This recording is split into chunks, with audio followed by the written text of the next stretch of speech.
ಪ್ರೇಮವ ಇಮ್ಮಡಿಗೊಳಿಸುವ ದಿನ, ನಾಡಿನ ಚರಿತ್ರೆಯ ನೆನೆಯುವ ದಿನ, ಸಮೃದ್ಧ ಸರ್ವರಿಗೂ ತಿಳಿಸುವ ದಿನ, ಭವಿಷ್ಯದ ಚಿಂತನೆ ಮಾಡುವ ದಿನ, ಭವ್ಯ ಭಾರತಕ್ಕಾಗಿ ಪಣ ತೋಡುವ ದಿನ.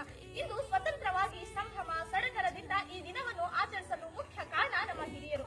ಅದಕ್ಕಾಗಿ ಸ್ವಾತಂತ್ರ್ಯ ತಂದುಕೊಟ್ಟ ನಮ್ಮ ಮಹಾನ್ ವೀರ ನಾಯಕರನ್ನು ಮನಸಾರೆ ಸ್ಮರಿಸುತ್ತಾ ನಿಮ್ಮೆಲ್ಲರಿಗೂ 75ನೇ ಸ್ವಾತಂತ್ರ್ಯ ದಿನಾಚರಣೆಯ ಹಾರ್ದಿಕ ಶುಭಾಶಯಗಳು.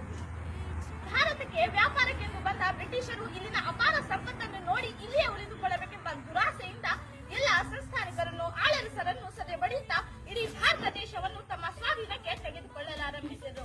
ಅದಕ್ಕಾಗಿ ಬ್ರಿಟಿಷರ ಕೈಯಲ್ಲಿದ್ದ ತಮ್ಮ ದೇಶವನ್ನ ಬಿಡಿಸಿಕೊಳ್ಳಲು ದೇಶದ ಜನತೆಗೆ ಸ್ವಾತಂತ್ರ್ಯ ದೊರಕಿಸಲು ಹಲವಾರು ವೀರ ನಾಯಕರು ಮತ್ತು ಸಿಪಾಯಿಗಳು ಹೋರಾಡಿದ್ದಾರೆ. ಈಗಿನ ಸುಂದರ ಬದುಕಿಗೆ ಕಾರಣರಾದ Gandhi, Subhash Chandra Bose, doctor BR Ambedkar, Bhagat Singh, Bal Gangadhar Tilak, S Nijalingappa ಹಾಗೂ ದೇಶಕ್ಕಾಗಿ ದುಡಿದು ಹೋರಾಡಿದ ದಿವ್ಯಾತ್ಮಗಳಿಗೆ ಹೃದಯಾಳದಿಂದ